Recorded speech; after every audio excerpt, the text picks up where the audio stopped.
Okay. Staff and volunteers at the Bainbridge Island Historical Museum preserve our culture and connect us to our past. If you haven't been to the museum, please go. Amazing exhibits, wonderfully dedicated staff and volunteers. And the museum is open to the public with a limited schedule right now of Wednesday through Sunday, 10 to 4, and it's free, our favorite price in the whole world. I'll put the URL. Well, once I've stopped talking, I'll put the URL in the chat so everybody can see. Our facilitator tonight is going to be Katie Curtis. Well, she's going to introduce the folks. She'll get things started. Katie is the community outreach manager at the Bainbridge Island Historical Museum, and she is the mover and shaker for these panels. She comes up with a lot of the ideas. She reaches out to our members of the community and gets them to come and share their knowledge with us. So I'm just so grateful to work with Katie, to work with the museum, and Inez and Arts and Humanities Bainbridge. They're both connected in the community. They're wonderful community partners. I can't say enough about them. Ladies and gentlemen, please welcome Katie Curtis. Oh, John, thank you so much. It's always just so delightful. Such a pleasure to be here with you always. And we're so grateful to this partnership with the library, and we're partnering with Arts and Humanities Bainbridge tonight. Inez, it's wonderful to see you, and thank you. This was really your baby, this topic tonight, and so important, especially right now, courage in journalism. I always begin by wanting to read the land acknowledgement, so I'll do that now. Every part of this soil is sacred in the estimation of our people. Every hillside, every valley, every plain, and every grove has been hallowed by some sacred, happy, sad, or event in days long vanished. That was Chief Seattle. We'd like to begin by acknowledging that the land on which we gather is within the ancestral territory of the Suquamish people. Expert fishermen, canoe builders, and basket weavers. The Suquamish live in harmony with the islands and waterways along Washington's Salish Sea, as they have for thousands of years. Here, the Suquamish live and protected the lands and waters of their ancestors for future generations, as promised by the Point Elliott Treaty of 1855. And what a wonderful blessing it is to be on this land. I'm so grateful. I am also so excited to be talking about courage in journalism and doing this particular program tonight. And I'm going to let our incredible panelists and our moderator introduce themselves. I do want everyone to know that we are going to try to get to your questions. And so Inez and I will be kind of watching the chat. If you want to put questions in the chat, that's fine. But I'm so excited about the panelists we have, but I want to introduce and thank Linda Jennings. Thank you so much for being here and being our moderator. Thank you, John, and thank you, Katie. I'm just so excited about this program because often, you know, we journalists get a lot of grief these days. So it's nice to have a moment to talk about what journalism does well and the examples we've seen on the island. And of course, right now, if you're thinking about courage in journalism, you know, it's good to pause and think about the journalists in Ukraine, some of whom have already lost their lives. And they're there trying to tell us what's going on. And it reminds me how every day journalists around the world and in our community often put themselves at risk to inform us and keep us up to date on what's going on. And the dangers can be local. Maybe some of you remember over a year ago, Sarah Gensler, a reporter for The Olympian, was threatened by an armed individual while covering a demonstration at Olympia. So there's a lot going on that gives you pause and makes you think about how, you know, our founding fathers, despite their own tangles with the broadsides of the day, they felt that a free press and an informed citizenry was essential to our democracy. And the Bainbridge Review has been a great example of speaking truth to power and really working to keep us an informed citizenry. And just as a little way of background, you know, things have changed a lot. We're going to be talking about the 40s onward, and journalism has changed. The news industry is not what it used to be. Newsrooms across the country have shed more than half their employees since 2008. And some of those journalists were at newspapers that still publish, although with fewer pages and less news. But there's also been so many outlets that have closed. In 2020 alone, 300 US newspapers closed, and we're still counting the ones that closed during the pandemic. And it's left a lot of communities without a reliable source of local news. And there again, we are just so lucky to have the Bainbridge Review and still have a community news outlet that connects us, and one that has played such a pivotal role in the island's history. And so I want to briefly introduce the panelists who have all helped the Bainbridge Review play that role. And I'm going to start now and kind of go chronologically backwards, because then we're going to kick off from there. It will make sense once it happens. So Steve Powell, can wave his hand, is the current editor of Bainbridge Island Review and also the North Kitsap Herald and the Kingston Community News. A Washington State native, he graduated from Washington State University and began a 40-year career in journalism that's taken him to mostly daily newspapers all along the West Coast. It's hard to think of a place, just when we were chatting earlier, that Steve hasn't been. And then he's been mostly with weeklies for the past 8 years and has won more Washington Newspaper Publisher Association awards than anyone else during that time. But then at the age of 52, he earned his master's in education from PLU and taught for 3 years. But now he's back in the grind of journalism and is the current president of the Washington Newspaper Publishers Association, and certainly is confronting some very important issues in our community these days.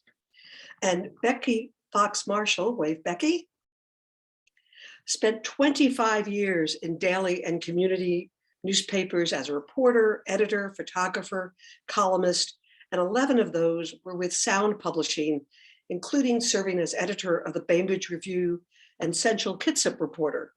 And she left journalism, much to the regret of journalism, in 2000 to the tech world, writing for Expedia, and then decided to work closer to home, and until recently, retired after 14 years with our wonderful Town and Country Markets, managing their website and social media. And her tenure at the Review, as you'll hear, was at a very fraught time. And Mary Woodward, who joins us from Yakima, hi Mary, is the daughter of famed Bainbridge Review editors Walt and Millie Woodward. And her debut book, which of course I picked up, In Defense of Our Neighbors, the Walt and Millie Woodward story, which came out in 2008, is a deeply personal account of her parents' lives and also an important record of local and American history. They were the owners of the Bainbridge Review and turned their newspaper, our community newspaper, into a voice for constitutional and human rights. They were the first newspaper publishers on the West Coast to condemn the forced internment of Bainbridge Islanders of Japanese ancestry during World War II. And so we want to turn to Mary now to share with us the courage in journalism that her parents faced and help fill us in on that chapter in history which we'll talk about, don't want to forget. It's important to remember. Thank you, Mary, for joining us. If you'll unmute yourself, we'd love to hear you.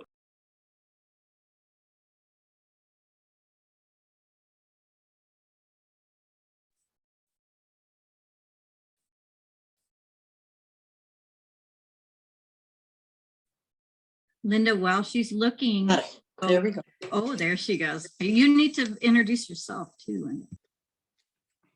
My name is Mary Woodward. I'm the youngest of 3 daughters of Millie and Walt Woodward. We grew up obviously on the island. My mother grew up on the island. She was born kitty corner to Wilkes School, and that was the place we always got our Christmas trees. We'd go there. There are many examples of courage on Bainbridge during the Second World War. And my parents were 2 of those who showed a lot of courage. I think perhaps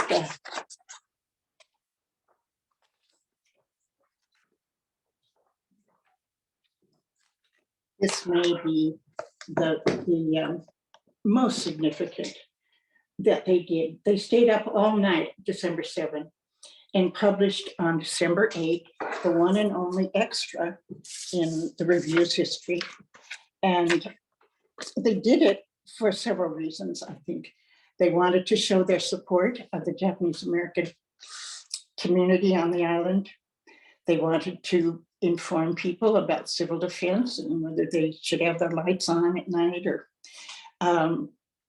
so there were many reasons for this, but it set the tone for the island and how they were going to deal with this, because my folks showed courage in that.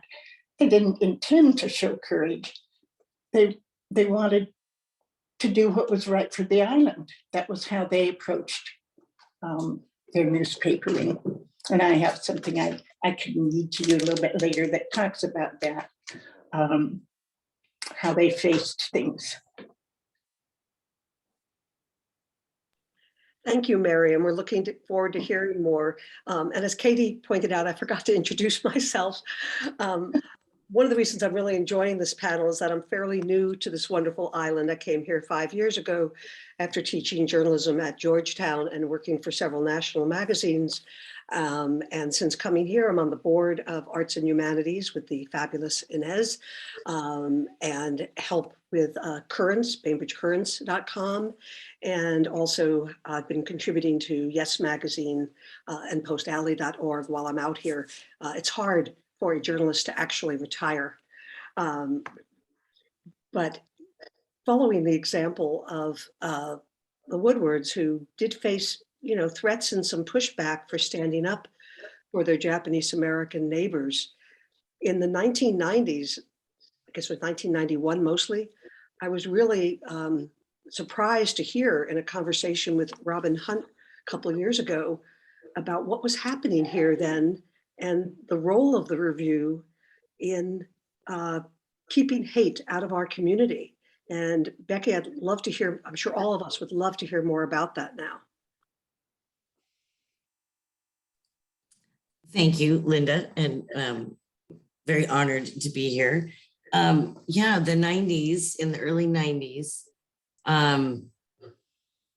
it started for me as this kid who lived in the woods who would bring in these rambling manifestos to the newspaper office, and every H was capitalized, and he had his pants tucked into his stormtrooper boots, and his head was shaved, and he was really trying to shock us and get coverage. And we actually didn't give him any publicity.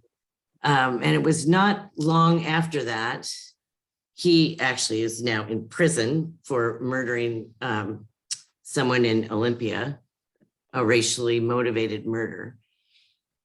And then it wasn't too long after that, I was buying pumpkins at the grocery store, and there are these 2 fellows also looking at pumpkins, and they just gave me the creeps.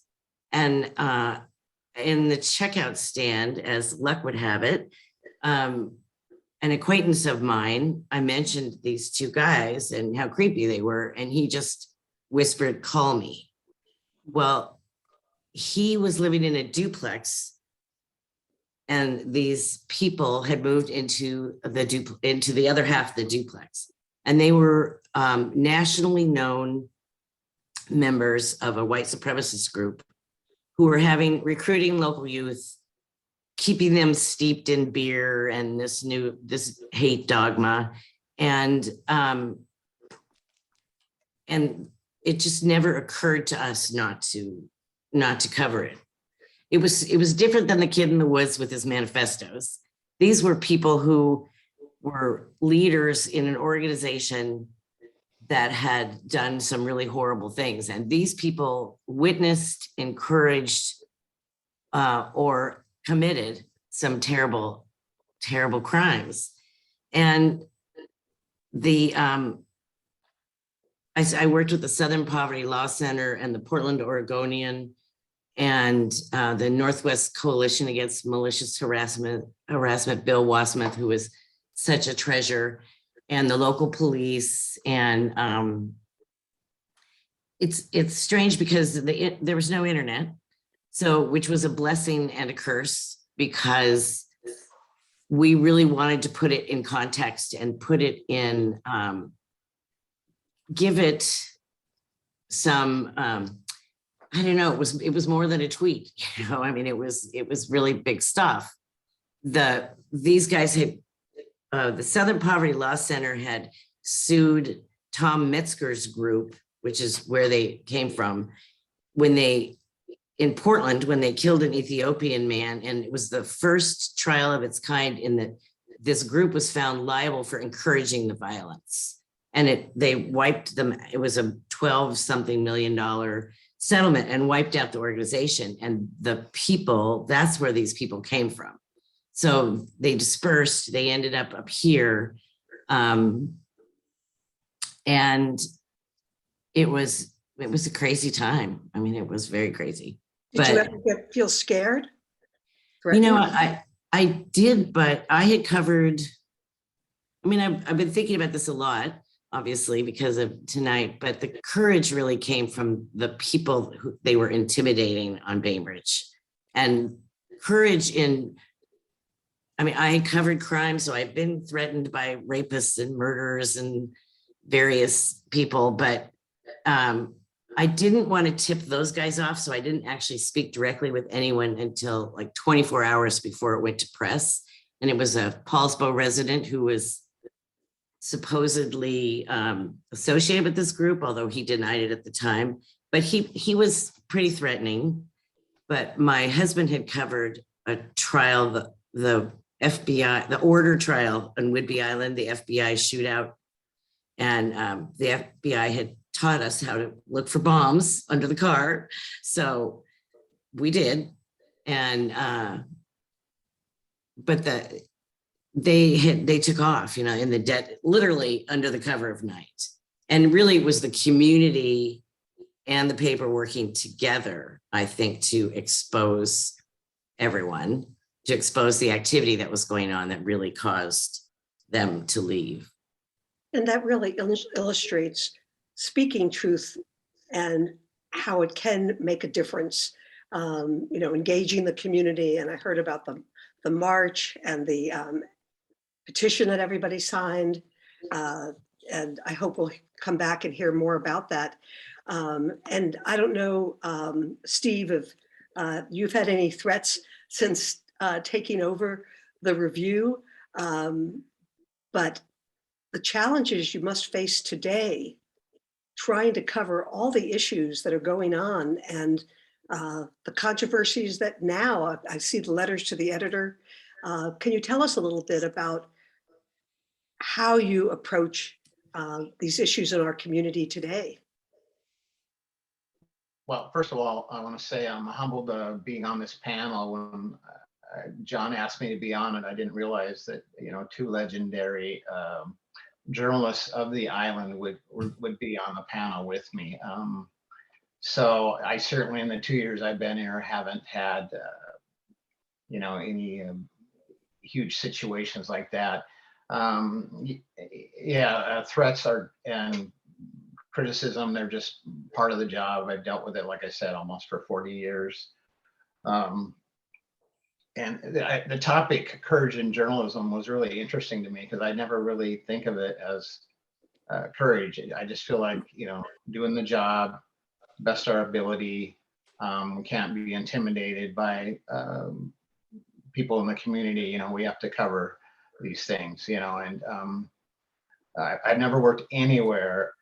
This is my 6th newspaper in 4 years that's had a community so involved, just amazing interest in the newspaper. And so I feel it's courageous every day just to put out a paper because I was just going to say what the real courage comes, Steve, when you misspell a high school student's name. Right? You spell millions of words right, but you get one wrong. That's right. A name, you get a name. Becky mentioned that they took courage from the community. They took courage from the people. And that's what my folks did. They didn't think of themselves as being courageous. They were just saying what they believed and what they felt the community believed.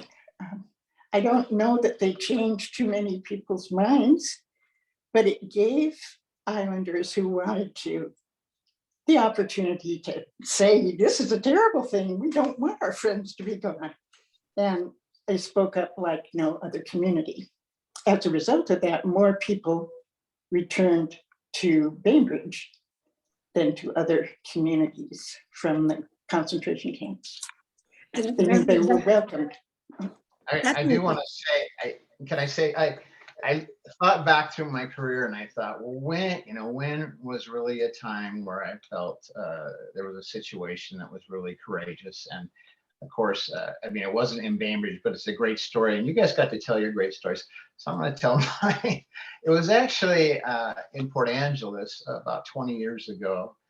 And there was a doctor who delivered a baby that was probably going to die. And he actually pinched its nose and smothered the baby. And it created a huge uproar. In fact, I actually got to appear on a nationwide TV show at the time. But what made it really courageous, I felt in my mind, was this was a very beloved doctor in town. And he also went to my church. And I had interviewed his wife, who was a county commissioner. And so there's all this closeness. And you two know how you feel when you're in a community and you have to write something about some beloved people. I felt ostracized actually from my church. But it was something, obviously we had to write about it. So anyway, that was like my one courageous story. That's pretty amazing. And you never know from day to day. That's part of the challenge and frankly, the excitement of being a journalist, that you never know what's going to come across that day. And 2 days are never alike. And one of the things, Mary, that struck me as I've started to learn about what your parents did, and I went to our wonderful historical museum and looked at the scrapbook that Paul Hodada had put together. And he was a high school boy, right, who was helping out at the paper after school. And when they were going to be forcibly sent to the internment camps, your parents, Mary, asked him to be a correspondent, and creating that bridge by having people in the camp tell of their lives in the review. I just wonder if you could talk about that a little bit and how that affected, as you said, more people returned to Bainbridge. There was a communication all through the war from Manzanar and from Minidoka to Bainbridge Island. There was communication through letters. People actually the Rabers went to Montana to see the Kura boys, to see how they were doing. There was lots of stuff like that Islanders did to support their neighbors. And I forget, what was the question? Did you have Well, it was about the columns and how when you're, living here and you read about your former neighbors getting married or having a baby, that helped maintain and build bonds so that when people did return, Mhm. they were part of the community. And I just thought that was such foresight. That is one thing that both of my parents had in abundance. They could, I couldn't do it, but they could see what the result of actions was going to be. And I'm very impressed by that. I don't know how much courage that showed, but it was remarkable that they could. Well, one of the reasons they hired Paul Otaki was because they needed to have a record. He said, "Oh, can't find it in here." There was a exchange of letters between my parents and Paul Otaki. And he said, he was very shy and he didn't want to do it. And my father wrote back a rather stern letter to him saying, your people are going to want to come home at the end of the war, and they're going to be welcomed by most of us, but there'll be some who make a stink, but that won't be as obvious if you weren't sending in these weekly reports that humanize the people. And when a baby was born, it was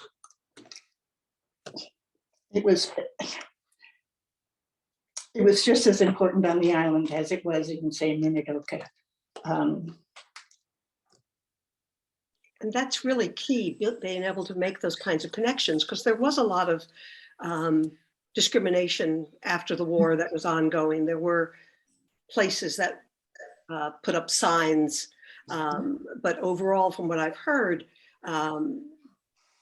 people on Bainbridge were welcomed back, but there was also a silence. And all of you editors may have confronted that, how you break silence when, I remember talking with Gina Corpez about the Indopino and Filipino American community and the silence that she talks about in her film, Honor Thy Mother. But part of the courage of journalism can be piercing that silence so people do talk about this important history. Was it in the 90s when you were the editor, Becky, that one of the controversies was school curriculum? As finally this was getting taught in schools, there was real pushback, right?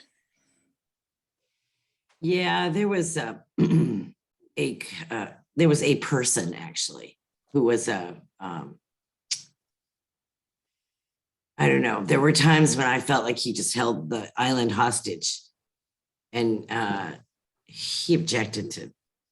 I barely remember it, but there was, I think there was an injunction against him at school grounds because he was so disruptive. But yeah, he objected to the curriculum.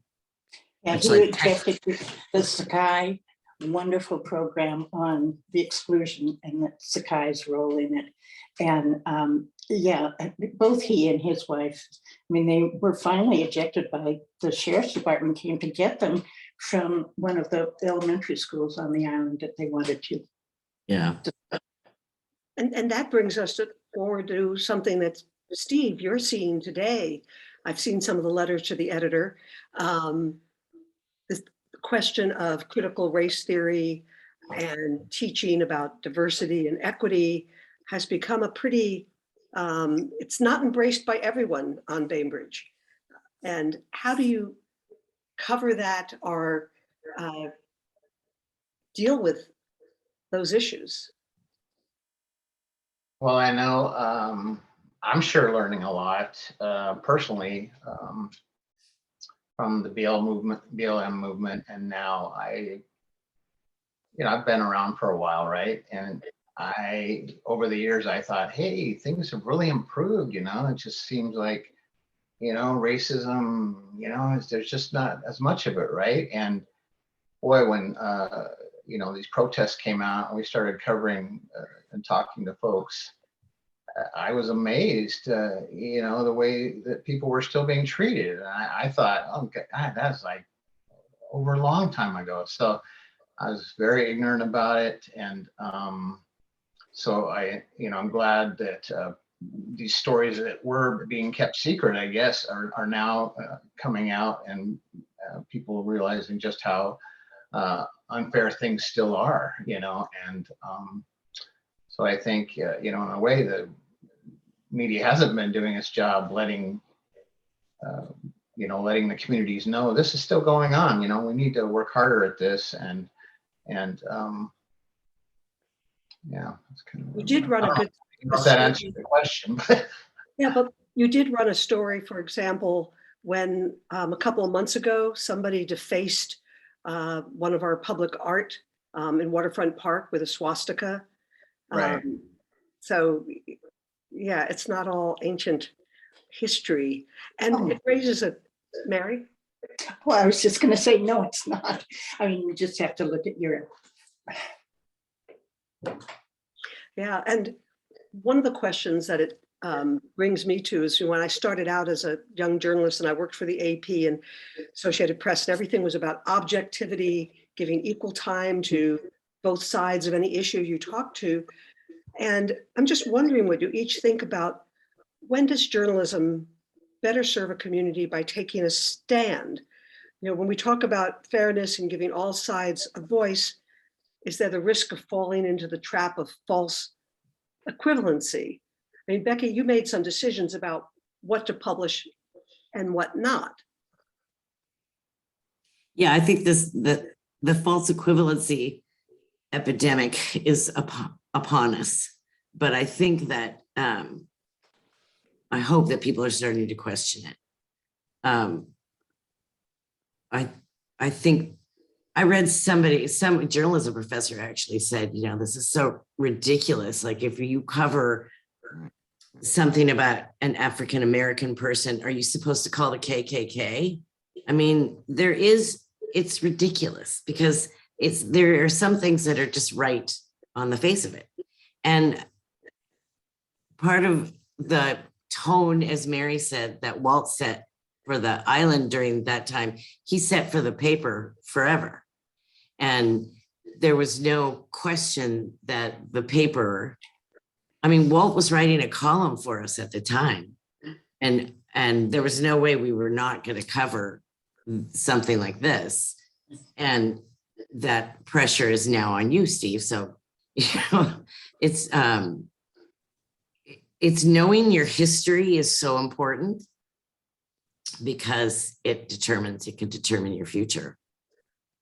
That's great. And Mary, maybe you could talk also a little bit about that, and about the difference between editorials, opinion, and the news stories. That came to mind earlier in your discussion. Yeah, there's a marked difference between being as objective as you can be in a newspaper report of something that happened, and your opinion about what happened. And my folks used that. They both had columns. They expressed themselves there, but mostly in the editorials that they wrote. And that was one of the first things that they did in that extra edition of the review. They came out and said, "This is wrong. We have neighbors. This is wrong." And I think also what's changed is that in that time and in the 90s, people didn't question your motives if you were a journalist. And now that's not true anymore. And I think that's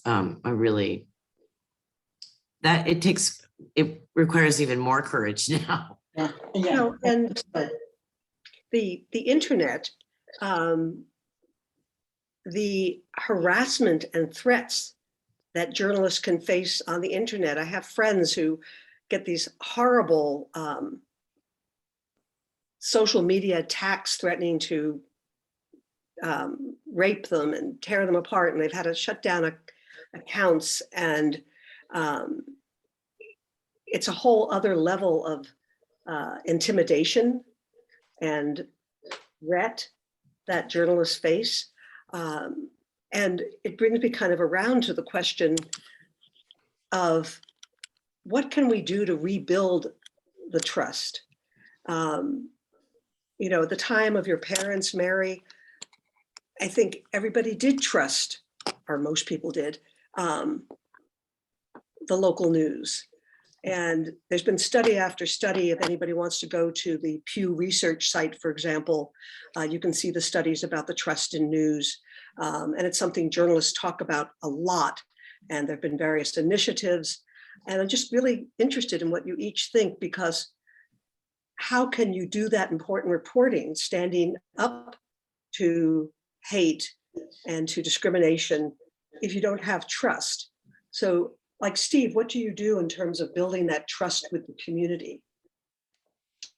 Well, what I try to do, and I've actually got a lot of nice comments from the community, especially in the first 6 months I was here, is frankly to write objectively. I guess a lot of folks thought the previous editor slanted a lot of stories, and I actually know the previous editor. He worked for me in Everett years ago. But I think people see so much information in so many different areas, social media, and there's so much bias everywhere, that I try to give them a fresh breath of air by reading a newspaper that doesn't have a whole lot of bias in it. And and the opinions that I do show is on the editorial page, which, and frankly, I'm not really, it's not really a focus of mine to have the editorial page. I mean, we've got a small staff, and we're supposed to write stories about the community, right? But once in a while, there's something comes along that I really feel I need to speak about. But yeah, opinions I keep on the editorial page, and stories I try to give. I like what you're saying earlier. You don't want to like be ridiculous and get, you know, KKK or whatever, but within reason, try to inform people as well I can on the whole issue. Yeah. And Becky, could you elaborate a little bit? I mean, maintaining and building trust at that time of handbills of hate must have been a challenge. You know, I was just thinking that actually it was more challenging when Port Blakely Mill Company wanted to build a huge development here. That and annexation, those two things really split the community. And but there was no question that no one spoke on behalf of the white supremacist groups. So there was no problem with trust during that. I wonder if the exit of Trump, I hope, will have an effect on that. I mean, there were so many lies that covered all aspects. With that gone, do you think people will go back to trusting our journalists? No.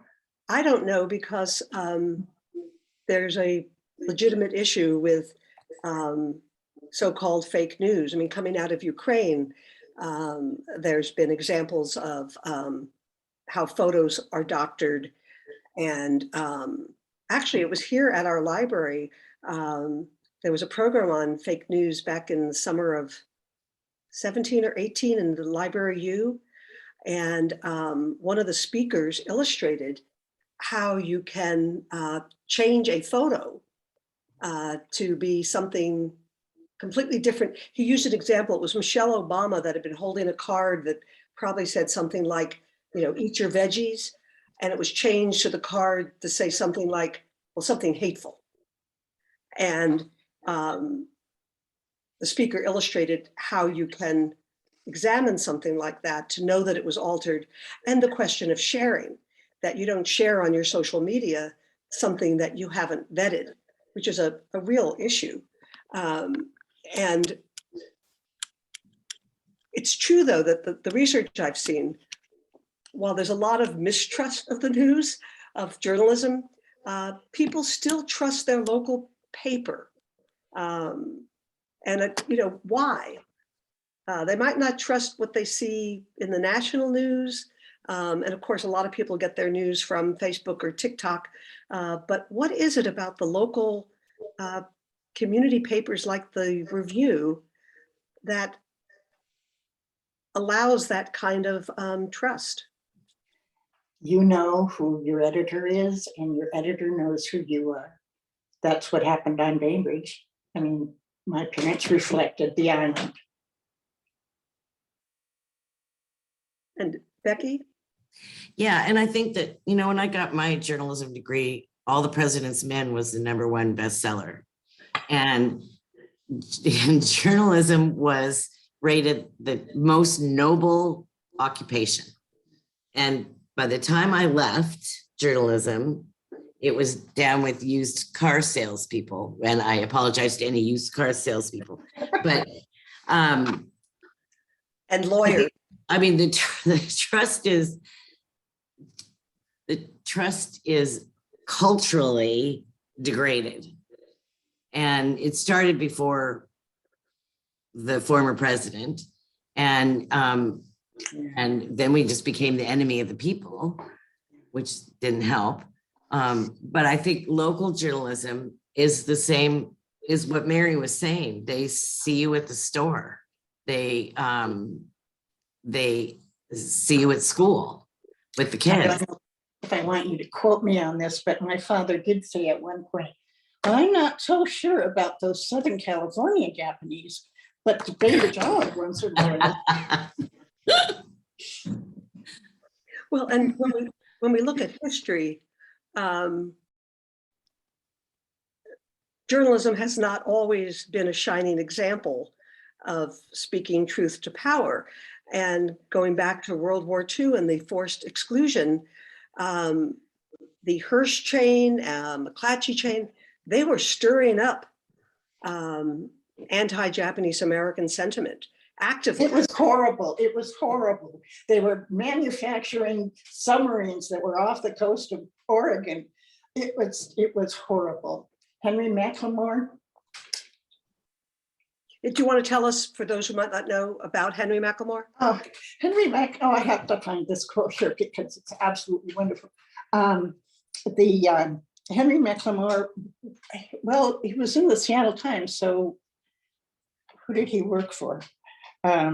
Anyway, he was syndicated and from California, and he was very, very anti. He said at one point, I hate all Japanese, and that means all of them. And he was just, oh, I should be more organized here.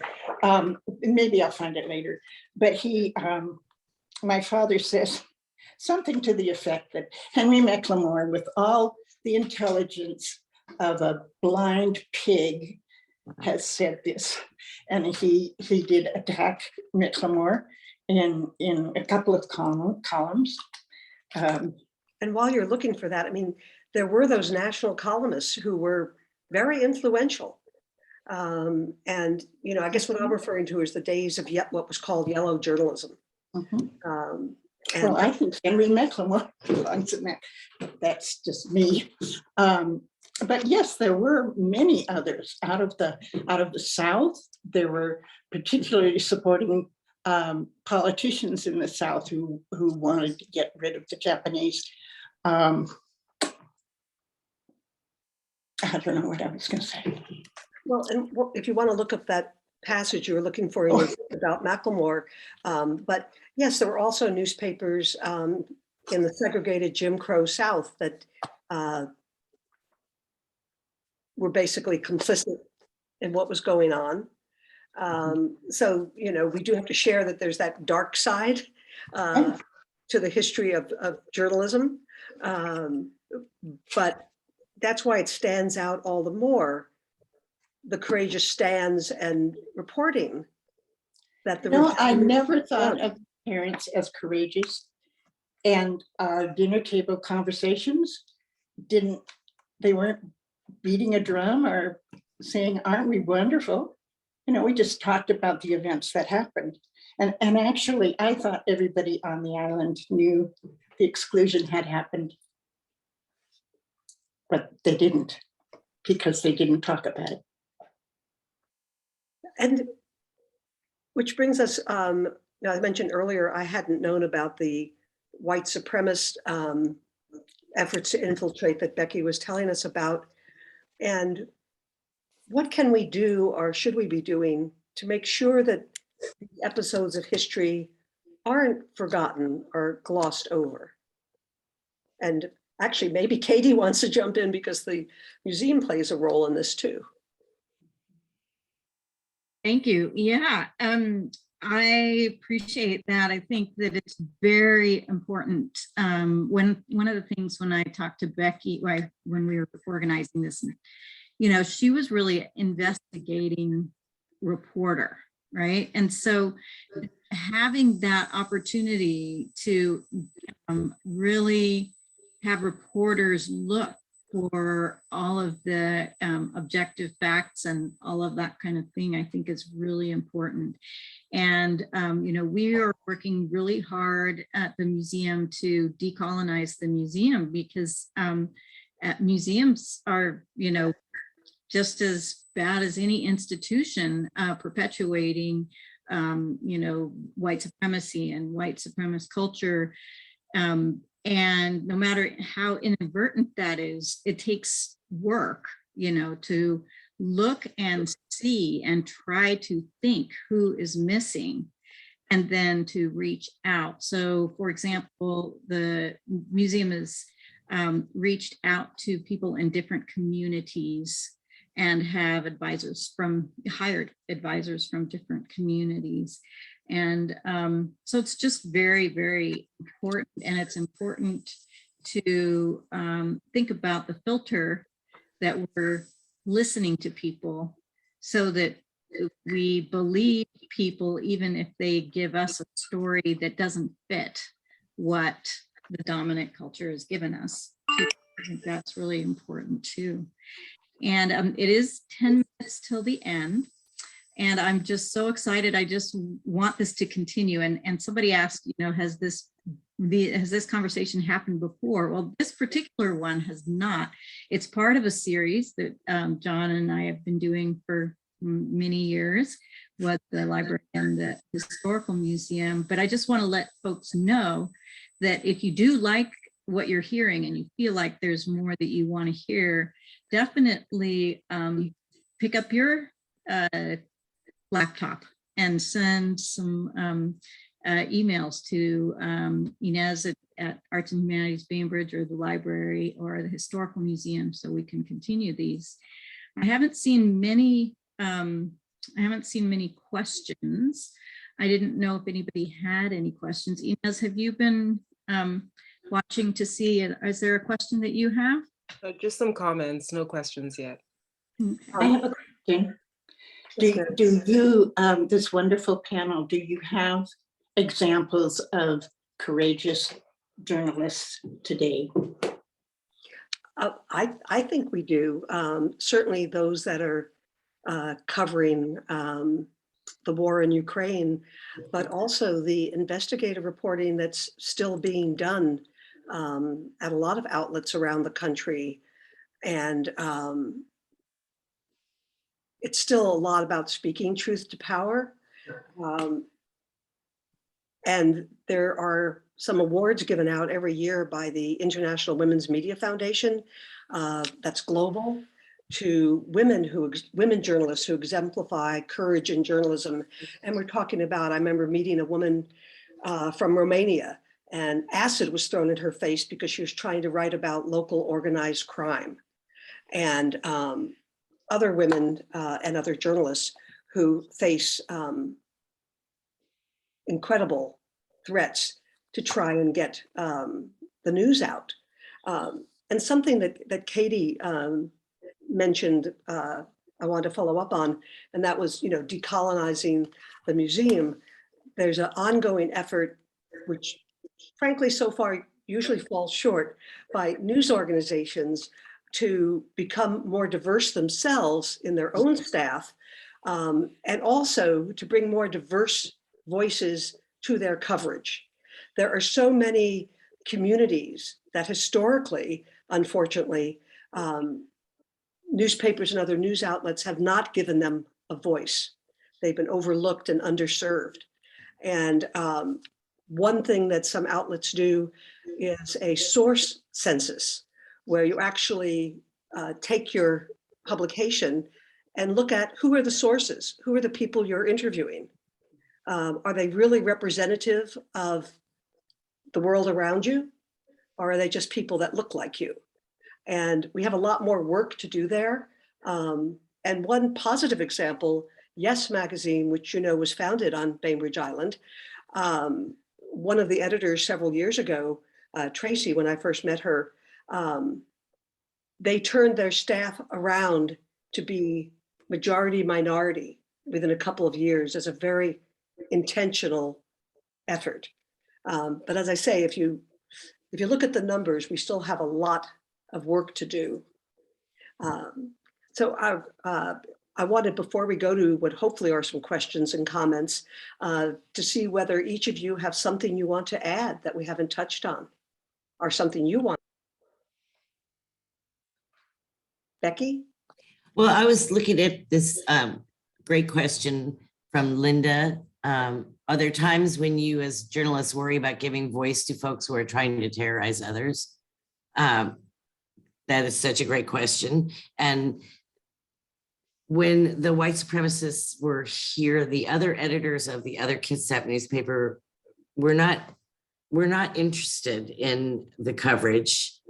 And that was there. And I think it was because they thought they were so fringe that why give them column inches, which I understand, because I think that, and I'd love to hear Steve's response, because I think that is a constant question, like, should these people get coverage?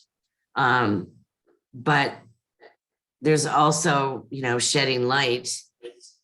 I mean, the white supremacist group had to be covered because all the light would make them shrivel up.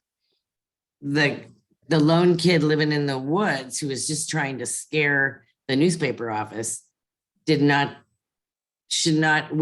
felt should not get any publicity because of that very reason. But so yes, it is a constant battle, I think. Steve?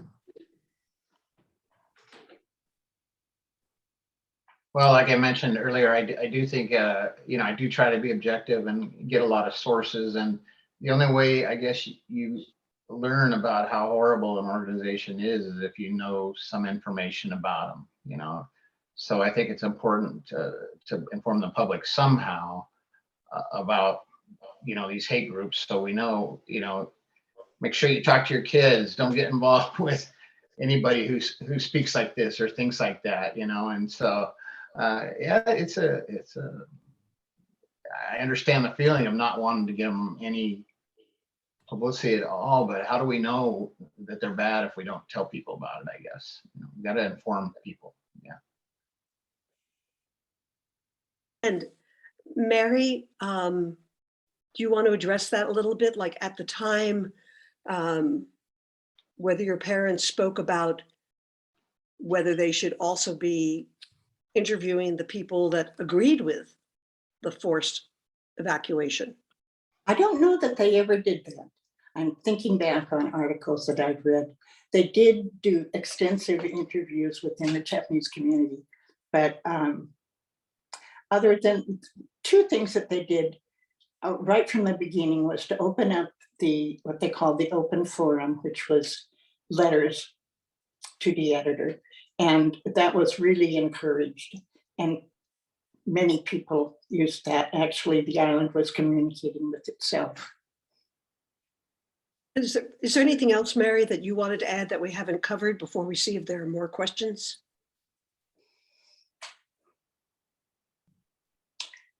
No, I can't think of anything, although I would encourage islanders to learn about the story, either at the museum. There's an interesting book that I wrote that has information on this. I would encourage people to know. It was such an important part of Bainbridge Island history, and it wasn't talked about because of the letter that was sent in the 1980s, letters from 3 presidents sent letters and said, we were wrong. We should never have done it. And Kana Cow, some of you may know her, said, well, when we read that, then we knew we weren't going to be accused of whatever and sent away again. That was a real fear for those people for what, 40 years. Thank you, Mary. I just, sorry to interrupt, Linda. I really appreciate you saying that. And I think that that reconciliation part, you know, is so important.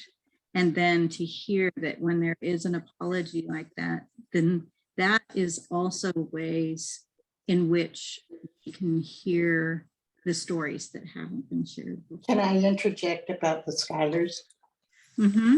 Okay, I'll try to make this short. I was in school with a wonderful young man, Ethan Schuyler, and he grew up on the island. And his father was a very prolific author. He wrote, he was brilliant. He wrote about economics and apparently was quite brilliant. But he also wrote about how we ought to send all the Japanese to an island in the Pacific, and probably the Jap lovers too, like the Woodwards. It was just a nasty, nasty organization. And we still have a lot of nasty organizations around today. And as Becky said, shining a light on them. At the same time, there is that question of, you know, do you give publicity to, you know, it's just a couple of people and they're really a fringe group and don't have a following? Are you giving them a platform by writing about them? I think that's something journalists wrestle with all the time, because there's, it's not an easy. But do they have an obligation to tell what has happened in the community so people can make up their own minds? Exactly. Yeah. One trick I use, and I think all the journalists use, is like if you think they're a little bit off base, you might just give them a little bit at the end of your story, you know. But at least you get that perspective in there, you know, and you don't. It's not the big headline and big expose on the, you know, the horrible group that wants to come to town. It's yeah. Well, I have, I'm going to interrupt because we wrap these up at 8 o'clock. And so I want to thank everyone and let you know that John and I have a tradition where we cannot like kick people off. But these are 1 hour programs. And so what we do is we kind of do a little wrap up. And then we stop the recording. And then if you want to hang out with us and finish up the conversation and that kind of thing, then you're welcome to do that. So I just want to thank Linda. What a wonderful, wonderful, wonderful program this was. Thank you for your very thoughtful preparation and moderation. And it was just fantastic. I feel like we just scratched the surface hearing, you know, from Becky and hearing from Steve. It's great to have your face out here, Steve, so we do know our editor and what you look like. And it's just been, of course, Mary, it's always such a treat to see you. And I will plug that Mary will be at the Historical Museum from 2 o'clock to 4 o'clock in a week on March 30th, signing her books, if anyone wants to come and meet Mary. And Inez, thank you so much for this brilliant idea and your wonderful supporter, Robin Hunt, who whispered in your ear, we've got to do this. And I'll turn it back to you, John, and we can stop the recording and then we can continue talking. It was Bill